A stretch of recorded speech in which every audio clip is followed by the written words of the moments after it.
Creed en sus profetas. Martes 15 de junio 2021. Lucas 4. La tentación de Jesús. Entonces Jesús, lleno del Espíritu Santo, volvió del Jordán y fue llevado por el Espíritu al desierto por 40 días, y era tentado por el diablo. No comió nada en aquellos días, y cuando fueron cumplidos, tuvo hambre. Entonces el diablo le dijo: «Si eres hijo de Dios, di a esta piedra que se haga pan». Jesús le respondió: «Escrito está, no solo de pan vivirá el hombre». Al llevarle a una altura, le mostró todos los reinos de la tierra en un momento. Y el diablo le dijo: «A ti te daré toda autoridad y la gloria de ellos, porque a mí me ha sido entregada, y la doy a quien yo quiero.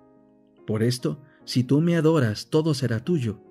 Respondiendo Jesús le dijo: «Escrito está, al Señor tu Dios adorarás, y a Él solo servirás».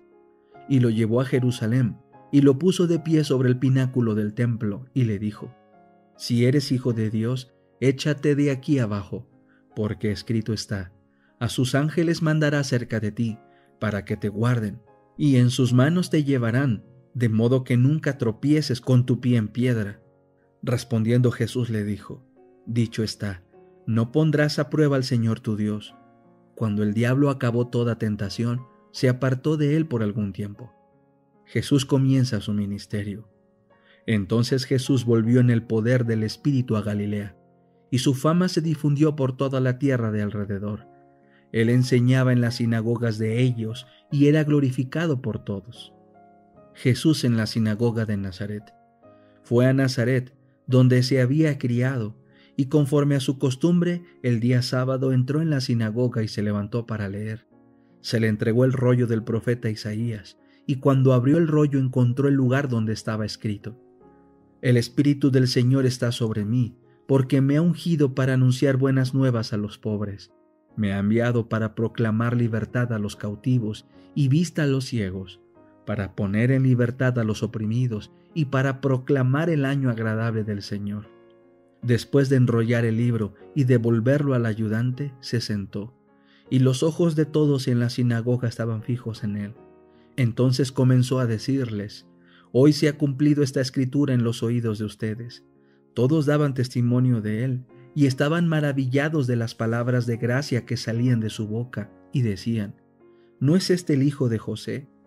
Entonces él les dijo: «Sin duda me dirán este refrán: Médico, sánate a ti mismo.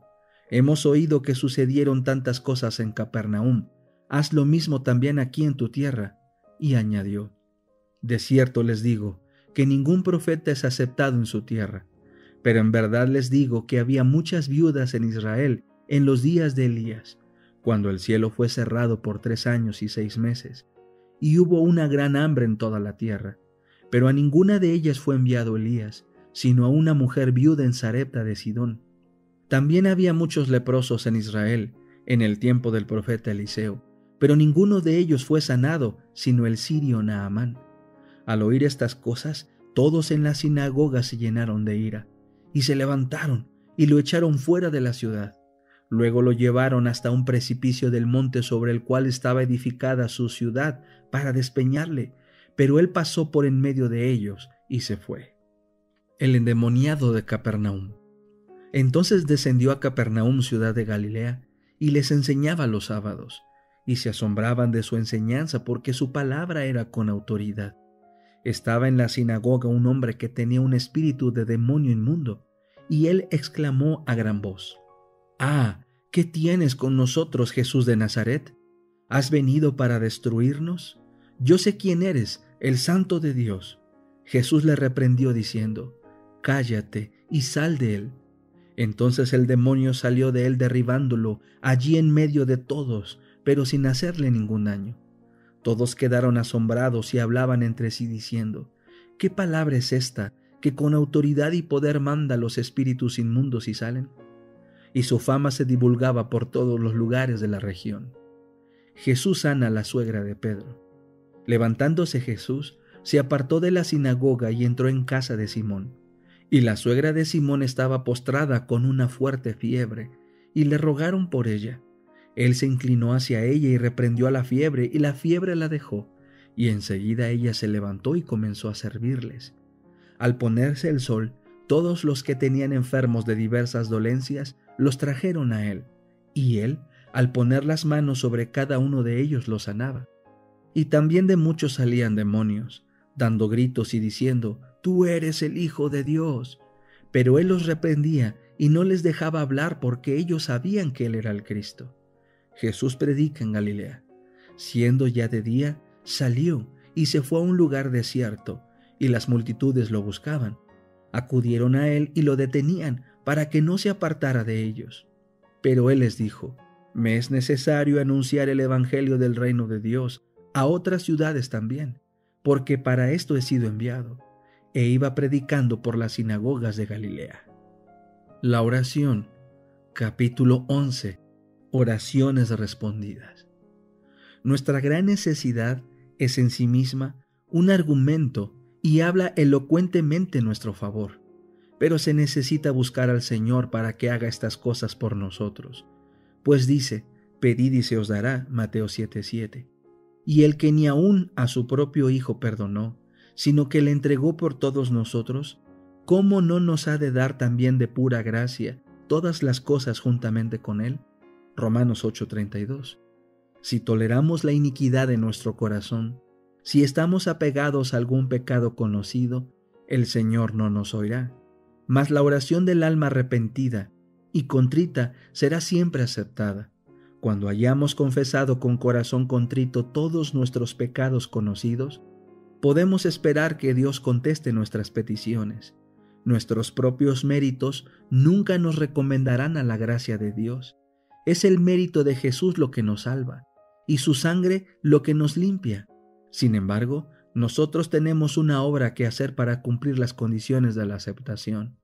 La oración eficaz tiene otro elemento, la fe, porque es necesario que el que viene a Dios crea que existe y que se ha constituido remunerador de los que le buscan. Hebreos 11:6. Jesús dijo a sus discípulos: «Todo cuanto pidiereis en la oración, creed que lo recibisteis ya y lo tendréis». Marcos 11:24. ¿Creemos al pie de la letra todo lo que nos dice?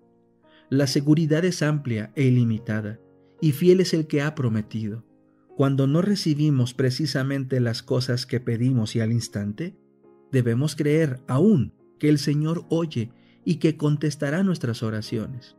Somos tan cortos de vista y propensos a errar, que algunas veces pedimos cosas que no serían una bendición para nosotros, y nuestro Padre Celestial contesta con amor nuestras oraciones, dándonos aquello que es para nuestro más alto bien, aquello que nosotros mismos desearíamos si, alumbrados de celestial saber, pudiéramos ver todas las cosas como realmente son. Cuando nos parezca que nuestras oraciones no son contestadas, debemos aferrarnos a la promesa, porque el tiempo de recibir contestación seguramente vendrá y recibiremos las bendiciones que más necesitamos. Por supuesto, pretender que nuestras oraciones sean siempre contestadas en la misma forma y según la cosa particular que pidamos es presunción.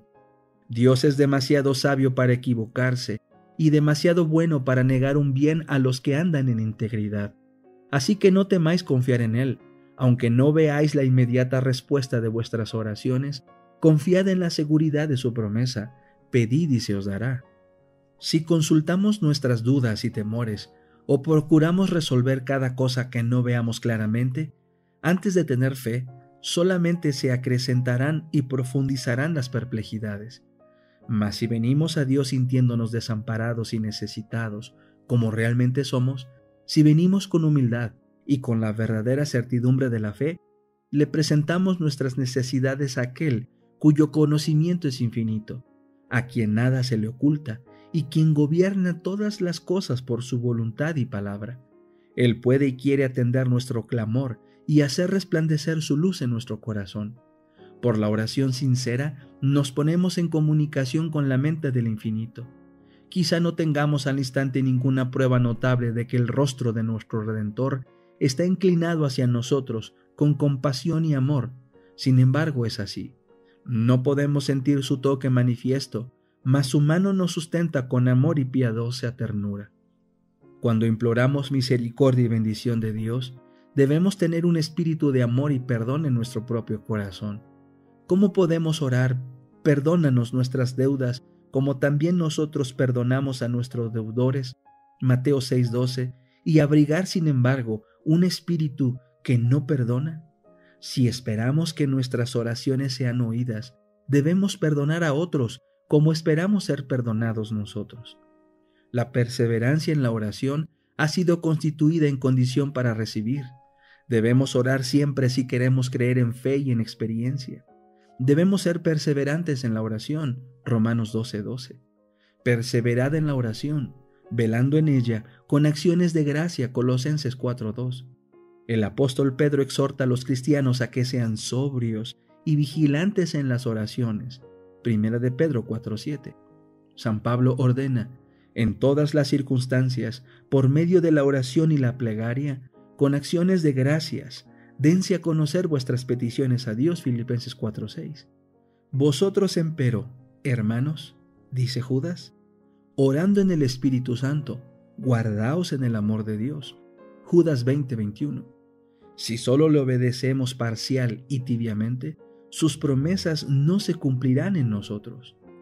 La oración no sirve de nada si la vida no concuerda con ella. Hemos de orar y velar en oración para que no haya inconsistencia en nuestra vida. No debemos dejar de mostrar a otros que comprendemos que velar y orar significa vivir nuestras oraciones ante Dios, para que pueda contestarlas. Si permanecéis en mí y mis palabras permanecen en vosotros, pedid todo lo que queréis, y os será hecho. Presentad esta promesa cuando oráis. Tenemos el privilegio de ir ante Dios con santa osadía. Si le pedimos con sinceridad que haga brillar su luz sobre nosotros, nos oirá y contestará. Pero debemos vivir en armonía con nuestras oraciones. No tienen valor si caminamos en dirección opuesta a ellas. He visto un padre que, después de leer un pasaje de las Escrituras y orar con frecuencia, casi tan pronto como se levantaba de sus rodillas, comenzaba a regañar a sus hijos. ¿Cómo podía contestar Dios la oración que se había ofrecido? Y si después de haber increpado a sus hijos, un padre ora, ¿beneficia esa oración a los hijos? No, a menos que sea una oración de confesión a Dios. La alabanza debe acompañar la oración para recibir respuesta. ¿Consistirán nuestros ejercicios de devoción en pedir y recibir? ¿Estaremos siempre pensando en nuestras necesidades y nunca en los beneficios que recibimos?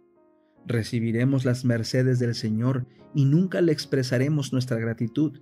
¿Nunca le alabaremos por lo que ha hecho por nosotros? No oramos demasiado, pero somos demasiado parsimoniosos en cuanto a dar las gracias. Si la bondad amante de Dios provocase más agradecimiento y alabanza, tendríamos más poder en la oración. Abundaríamos más y más en el amor de Dios y Él nos proporcionaría más dádivas por las cuales alabarle. Vosotros que os quejáis que Dios no oye vuestras oraciones, cambiad el orden actual y mezclad alabanzas con vuestras peticiones. Cuando consideréis su bondad y misericordia, hallaréis que Él tiene en cuenta vuestras necesidades.